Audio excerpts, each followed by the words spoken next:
네, 저희가 매주 금요일마다 특집으로 또 구성하는 코너입니다. 뉴욕 앤 서울이죠. 미국 뉴욕과 대한민국 서울에서의 상호 연관성과 인사이트를 알아보는 시간입니다. 오늘도 도움 말씀 주시기 위해서 미국 주식에 미친 남자 장우석 이사 모셨습니다. 안녕하세요. 장우석입니다. 네, 이사님. 네. 우선 지난 한 주간의 흐름 한번 체크해 주시겠어요? 사실 좀 솔직히 좀 부러울 따름입니다. 다우지수가 2%, S&P 500이 2%, 나스닥이 2.6% 올라오는 모습을 좀 보였고요. 주간 최고의 업종은 저희가 지난 시간에 말씀드렸던 커뮤니케이션 서비스가 올라왔습니다. 3.53% 올라오는 모습 보였고요. 전 업종이 상승한 상태에서 유틸리티만 0.02% 올라오는 최악의 업종의 흐름을 좀 보였습니다.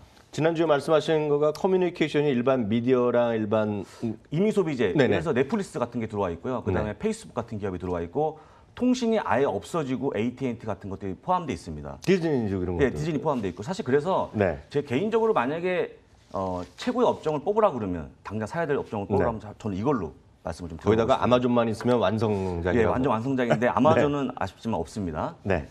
그리고 오늘 참 특이한 주제를 잡아주셨어요. 정치 그리고 종교랑 투자 관련된 아이디어를 또 주신다면서요? 예, 그렇습니다. 사실 뭐 사랑의 국경이 어디 있냐라고 얘기하듯이 사실 그 투자하고 종교하고 정치하고 관련이 있을까 싶어 제가 준비를 해봤는데요.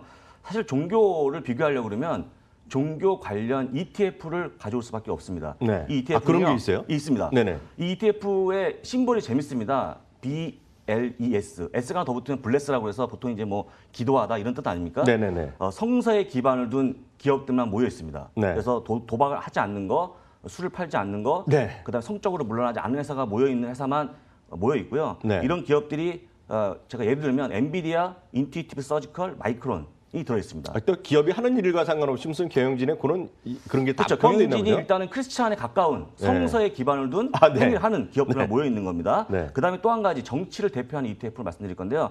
이건 MAGA라고 해서 이거는 공화당을 후원하고 있는 공화당에 기부금을 내고 있는 기업들만 모여 있는 건데요. 공화당 지지 기업들이죠. 이거는 월마트, 웰스파고, 알트리아, 골드만삭스가 모여 있는데요. 이것도 역시 뭐 우리가 알고 있지만 만약 민주당이 내가 선호한다 그러면 이런 또 기업들 보시고 투자 안 할 수 있지 않습니까? 그렇죠. 제가 보기에 이런 종교를 대표하는 ETF, 정치를 대표하는 ETF, 그 다음에 S&P 500과 비교하면 답이 나오지 않습니까? 그렇죠. 뭐가 잘 나가는지 잘 보면 되죠. 올해 흐름만 제가 비교해 보면 S&P 500이 2.9% 올라오는 모습 보였는데 공화당 ETF는 0.7% 마이너스였고요. 성서 ETF는 마이너스 2.7%의 흐름을 보였거든요. 그런 점을 얘기해서 정치하고 종교는 투자하고 관련이 없는 거죠. 끝나는 건데 이걸 왜 심심해서 했냐 준비했냐 이거는 미국의 유명한 기사를 제가 갖고 온 겁니다. 이 하단에 뭐가 나오냐면 많은 분들이 그렇죠. 내가 기독교를 믿으니까 나는 도박하는 기업을 사지 않겠다. 그런데 투자는 냉정하기 때문에 다소 내가 만약에 그런 게 부합하지 않더라도 냉정하게 투자해야 된다. 그러면서 나오는 게 뭐냐면요. 내가 모르는 국가, 모르는 업종이라고 할지라도 돈을 잘 버는 기업이 중요한 거다라는 얘기로 끝맺음을 했었습니다. 오늘 또 특이한 또 결론을 내주셨는데요. 저희가 코너 중에서도 많은 분들이 또 기다리는 코너가 또 그 안에 코너가 있죠. 뉴욕 앤 서울의 크로스 체크 시간 들어가겠는데요. 저희가 오늘 어떤 종목, 어떤 섹터를 준비했는지 화면부터 보시면서 확인해 드리도록 하겠습니다. 유나이티드 헬스와 LG 이노텍을 설명해 드리겠고요. 나스닥이라는 거가 상장돼 있다는 것도 저도 처음 알았는데요. 키움증권 같이 비교해 드리겠고요. 어도비 시스템즈와 더존비전을 오늘 같이 한번 소개해 드리도록 하겠습니다. 유나이티드 헬스는 뭐 들어본 것 같긴 한데요. 저희가 이 방송을 통해서 1월 달에 했습니다. 1월 달에 했는데 제가 뭐 아무 그림 필요 없고요. 저만 보시면 제가 1분 안에 이 주식을 살 수 있게끔 제가 만들어 드리겠습니다. 어떻게요? 1분 안에 이 주식을 사게끔 만들어 드리겠습니다. 이사님만 보시면 제가 이제 말씀을 드릴 건데요. 이런 유나이티드 헬스 같은 의료보험 기업들은 딱 세 가지만 충족이 되면 바로 사야 됩니다. 뭐냐면 고령화가 부합돼야 됩니다. 지금 고령화 상당히 빠르게 진행되고 있죠. 고령화가 무조건 고령화만 되느냐? 고령화가 왜 되냐면요. 만성 질환자가 발생하기 때문에 그렇습니다. 뭐 예를 들면 저도 이제 그 고질병이 좀 있거든요. 만성 질환자. 병원에서 감기 때문에 오는 환자가 좋을까요? 아니면 당뇨나 뭐 고혈압 같은 걸로 오는 분이 좋을까요? 당연히 만성 질환자죠. 사실 제가 이렇게 표현하면 너무 이제 욕먹을까 봐 그런데 병원 입장에서는 사실 뭐 주요 고객가 아닙니까? 그런 것들이 올라와야 되는데 첫 번째 고령화, 두 번째는 만약에 내가 병원을 가야 되는데 과거에 우리 부모님들 병원을 못 갔죠. 예. 왜 못 갔습니까? 돈이 없어서 못 갔잖아요. 그런 경우도 소득이 있었죠. 올라와야지만 갈 수 있습니다. 어떤 분들이 저한테 미국이 왜 올라가냐고 말씀하시는데 바로 이 내용 때문에 사실 가계 소득이 증가하지 않으면 절대 실적이 좋아지지 않거든요. 근데 미국이 어쨌거나 그런 국면에 있다고 좀 보시면 될 것 같고요. 또 한 가지 마지막 세 번째가 뭐냐면 IT가 접목이 돼 있어야 됩니다. 쉽게 얘기해서 그냥 병원 환자가 왔는데 병원 의사가 바뀌면 또 막 바뀌잖아요. 처방약이. 네. 그런 것들이 없어져야 되기 때문에 그 세 가지를 갖고 있는 게 바로 이 기업인데 이런 걸 기반으로 해서 제가 올라가는 차트 월봉을 준비해 봤는데요. 네. 월봉 차트의 모습을 보시면 깜짝 놀랍니다. 어마어마하게 올라가는 모습. 과거의 비자하고 약간 비슷합니다. 그러네요. 예, 조정 없이 계속 올라가는 모습. 빨간색이 없네요. 그러니까 미국식 음봉이 별로 없네요. 미국식으로 음봉이 별로 없죠. 사실 8년간 8배 올라왔습니다. 8배요. 예, 8배 올라왔기 때문에 아까 말씀드린 세 가지 조건 때문에 올라왔다는 점. 그래서 옵텀과 관련해서 전문적인 만성질환자가 현재 9,100만 명이 등록이 돼 있고요. 또 옵텀에서 제조약까지 하고 있습니다. 제조약도 처방약 부분에서 6,500만 명이 등록이 돼 있습니다. 그러니까 쉽게 얘기해서 그냥 우리가 알고 있는 것처럼 돈을 많이 벌고 환자가 많아지면 이 기업 무조건 돈을 번다. 나가는 그림이 우리가 이제 매출과 빨간색 단기 순이익 모습인데요. 실적도 좋아지고 있고 목표 주가는 $300를 제시하고 있는 상황입니다. 이거 지금 조흥민 의원에게 소득 얘기하셨는데 제가 저기서 잠깐만 좀 숟가락 얹는 잠깐만 하나 말씀드리면 대한민국 얘기 잠깐 해드리면요. 대한민국이 올해 들어서 보톡스 관련주들이 아마 사상 최고가 가는 거 많이 오르는 거 많이 아실 텐데요. 보톡스 다 마찬가지입니다. 왜냐하면 미국에서요 소득이 늘어나니까 성형수술이 작년 대비 한 15% 20% 늘어나고 있고요. 또 하나 거기 보면 중국 사람들이 요즘 점심때 가서 보톡스 맞는 게 되게 유행이거든요. 그러니까 그런 게 많이 늘어나고 또 하나가 우리나라에서 관련 주식이 별로 없어서 그렇죠. 미국에서 요즘 가장 트는 거가 치과가 좋습니다. 치과가 정말 소득 늘어야지 상당 교정도 하고 그러는 거 아닙니까? 그러니까 많이 말씀하셨던 온라인 테크놀로지 같은 거 있지 않습니까? 그렇죠. 오늘도 4% 올라가고 이거 다시 사상적으로 다 가는 그림인데요. 그런 소득과 의료기기 이런 의료 장비가 큰 관련이 있다는 거죠. 참고적으로 말씀드리겠고 오늘 생각나서 추가적으로 보톡스까지 다 이유가 있는 거다 이렇게 말씀드리겠고요. 우리나라에서는 LG노텍을 다시 한번 이익과 관련해서 말씀드리겠는데요. 이게 아시겠지만 LG노텍이 작년 4분기부터 올해 1분기까지 아주 안 좋아서 주가가 흘러내렸는데요. 아이폰 10이 생각보다 안 팔렸다. 뭐 이런 것 때문에 떨어졌는데요. 실제로 주가 흐름이 이렇게 상당히 안 좋은 거 많이 화면을 보실 텐데요. 실적에 대한 컨센서스가 2분기가 말이죠. 2분기가 지금 147억 원의 적자를 지금 컨센서스를 갖고 있는데 문제는 일부 최근에 몇몇 증권사에서 대신증권을 비롯해서 2분기 실적이 적자가 아닌 흑자 가능성을 얘기하고 있는데 포인트가 있습니다. 그래서 대신증권 같은 경우는 102억까지 오히려 흑자 가능성까지 얘기하고 있는데요. 가장 큰 거는 트리플 카메라입니다. 뭐냐면 많은 분들이 요즘 듀얼 카메라 스마트폰에 쓰시는 계시는데요. 화면 한번 보여드렸는데 이제는 트리플 카메라 시대로 가는 거죠. 이게 보면 화웨이나 이런 데서 먼저 좀 만든 이런 화면인데요. 이런 것들이 아이폰이나 이런 쪽에서 궁극적으로 쓰지 않겠느냐는 기대감을 나오는 것입니다. 화면에 보여드린 그림이 이제는 보여드릴 그림이에요. 멀티 카메라의 듀얼 플러스 트리플까지의 채택률이 이렇게 늘어날 수 있다는 전망까지 나오는 거다라고 일단 이해하셔야 되겠고요. LG노텍도 정확하게 알고 보면 실적 따라 주가는 가고 있고 이것이 실적이 3분기에 크게 좋아질 가능성이 있기 때문에 주가 미리 선반영되고 있다. 물론 아직 고점까지는 상당히 거리감이 있는데요. 한번 계속해서 보시면 좋을 것 같고요. 20개 증권사의 목표 주가 평균은 17만 3천 원까지 나오고 있다는 거 참고해서 생각하시고 주가 판단하시면 좋겠습니다. 다음은요. 저도 좀 흥미로운데요. 우리가 나스닥 지수 오늘 사상 최고가 간 건 알거든요. 예, 맞습니다. 근데 나스닥이란 걸 또 살 수 있어요? 나스닥 거래소를 살 수 있습니다. 거래소를요? 예. 네. 뭐 좀 이따가 그 위원님께서 키움증권을 말씀하실 건데 키움증권의 핵심은 그거 아닙니까?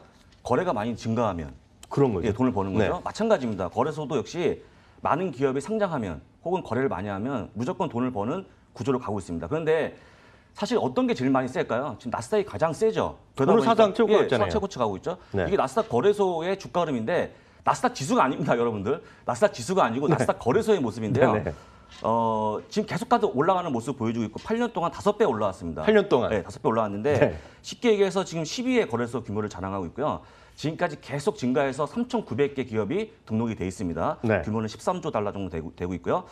원래 상장할 때 보통 맥스 3억 원 정도를 여기에 냅니다. 네. 거래소에. 그다음에 1년마다 애뉴얼피라고 해서 맥스 2억 원을 또 회비로 냅니다. 상장돼 있다고 해서 2억 원 내요? 네, 처음에 상장할 때 3억 정도 내고요. 그다음에 또 유지할 때 1년 동안 1년마다 계속 냅니다.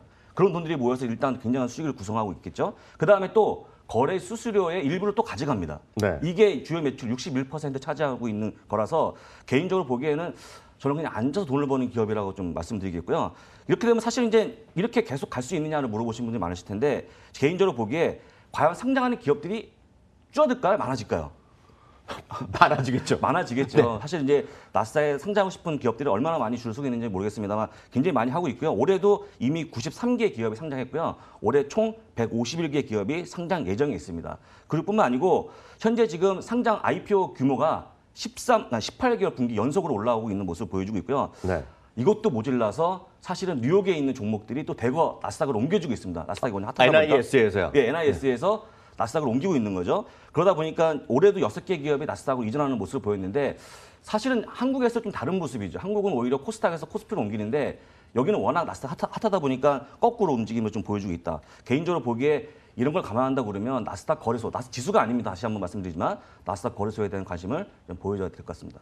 저 이사님 네. 갑자기 말씀드릴 때 저도 하나 추가 네. 말씀드리면 저는 방송하면서 유튜브로 많은 분들이 얘기하는 거를 처음 보고 있거든요. 지금 실시간으로요. 아, 라이브로요? 예, 지금 네, 실시간 네, 하시는데 어떤 분이 그 아까 유나이티드 헬스 말씀을 네. 할 때 보니까 그 미국의 사이트 있거든요. 좀 약간 어려운 건데 잭스라든가 팁 랭크 이런 거 있지 예, 않습니까? 그걸 보시고 나서 바이유경과 의견이 다 좋다. 그런 말씀까지 하시면서 저희 방송에 보시는 시청자분들이 상당히 수준이 높으신 것 같은데. 최고죠. 국내 최고입니다. 국내 최고입니다. 예, 저는 오늘 나스닥 같은 게 우리나라는 상장이 안 되기 때문에 키움증권을 말씀드리겠는데요. 딱 이겁니다. 키움증권이 2000년에 처음 생겼을 때 보면 키움증권, 그 당시에 키움닷컴이었는데요. 누가 그런 데서 거래하냐라고 다들 무시를 당했던 증권사. 제가 현장에 있었기 때문에 정확히 알거든요. 근데 이제 13년 됐습니다. 마켓시어 1위를 한 지. 한 번도 뺏기지 않은 게 13년이 됐는데요. 주가는 딱 이거죠. 회전율. 그러니까 회전율과 소위 거래 대금의 문제가 되겠는데요. 실제로 보면은요. 많은 분들이 무료 수수료다 걱정들을 많이 하잖아요. 무료 수수료고 뭐 여러 가지 얘기하고 있는데 이 그림만 보시면 딱 이해하실 것 같은데요. 이사님 많은 분들이 요즘 보면 HTS도 아니고 MTS로 하지 않습니까? 아, 모바일. 그렇죠. 그렇죠. 딱 이 그림만 보시면 이해하실 것 같아요. 이 파란 선에 진한 선이 라인 그래프, 선 그래프가 보면 MTS의 점유율입니다. 점유율. 점유율이 30%를 넘고 오히려 다시 올라가고 있다는 거죠. 지금요.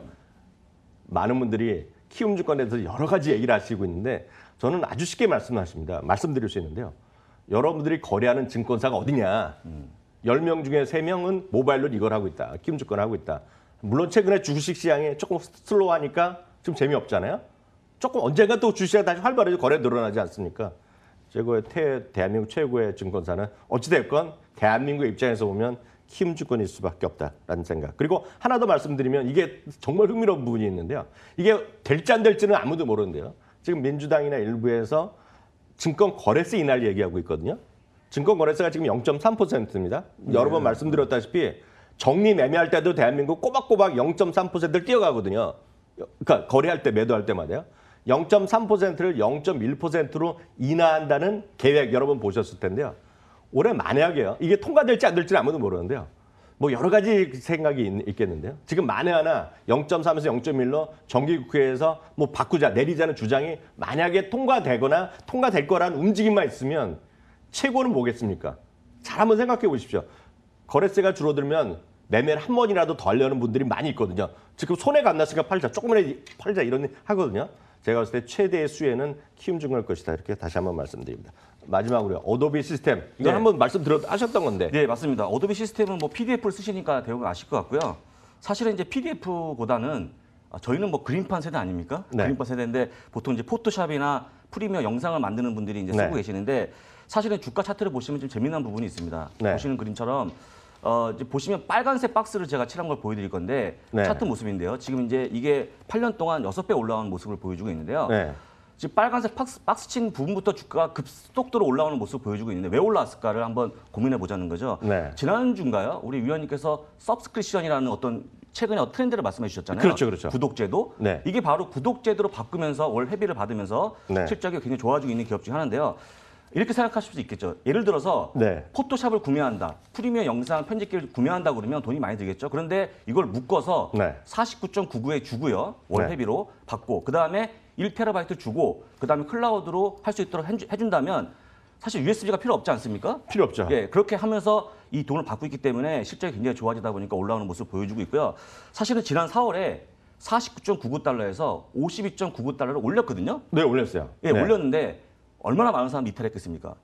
전혀 없었습니다. 전혀 없었어요? 예, 이탈이 없었죠. 네. 왜냐하면 그거 올라갔다고 사람들이 옮기지 않거든요. 사실은 매월 서비스가 있기 때문에 쉽게 한번 들어오면 못 옮깁니다. 그런 네. 것들이 나오는 게 우리가 알고 있는 그 구독자 현황을 좀 볼 수 있는데요. 네. 사실 2013년에 144만 명에서 지금 현재 올해 1244만 명. 네. 제가 보기에는 조금만 더 지나면 3천만 명은 금방 갈 거다라고 네. 보고 있고요. 네. 이렇게 해서 스티펠에서는 매수 의견을 제시하고 목표 주가는 275달러를 제시하고 있는 상황인데 네. 개인적으로 구독 서비스를 하고 있는 마이크로소프트라든지 넷플릭스 이런 기업에 좀 관심을 가져야 되는 게 아닌가 생각이 들었습니다. 여튼 저도 한번 얘기해 드렸지만 구독 서비스에 대한 관심이 여전히 꼭 필요하겠고요. 아마 내년도 후년까지 해서 대한민국에도 트렌드가 많이 바뀔 것이다라고 이해하시면 되겠습니다.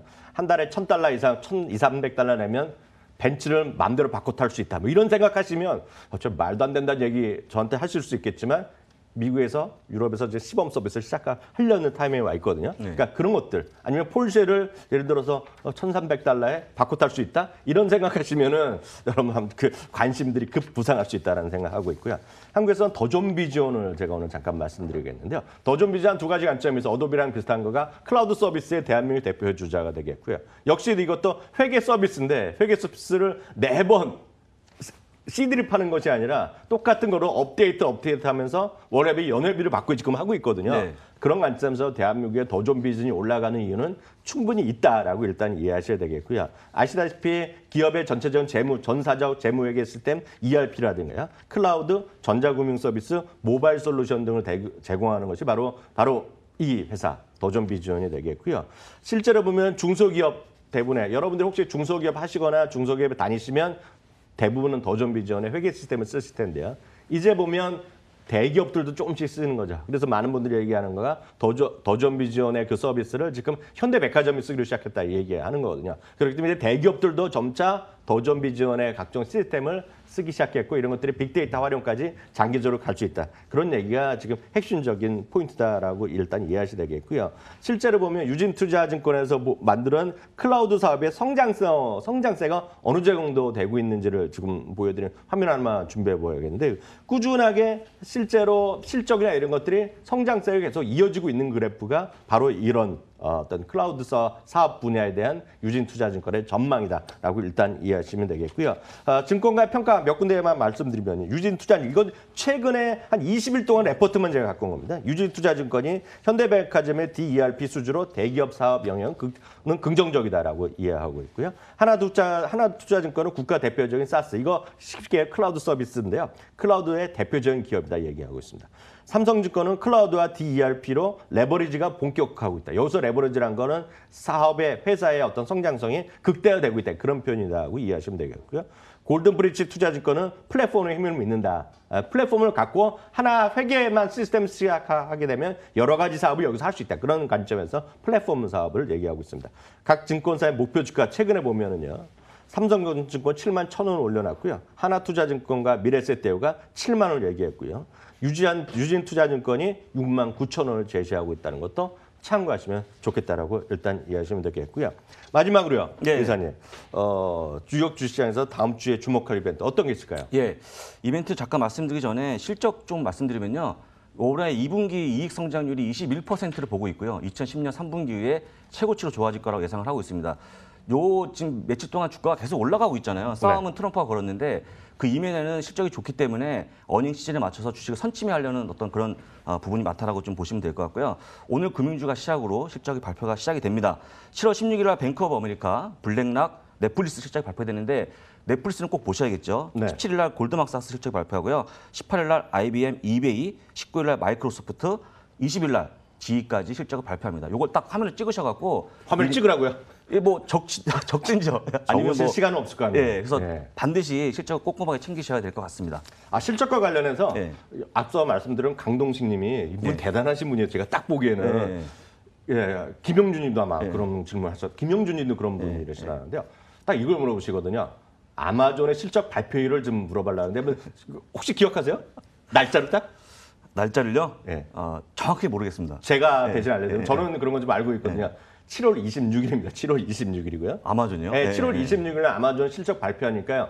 이건 당연히 미국 시간이니까 우리 7월 27일 새벽이면 아실 수 있겠다라고 제가 확인드리겠고 하나 더 넷플릭스까지 말씀 나왔으니까 말씀드리면 넷플릭스는 가장 최근 핵심은 저거거든요.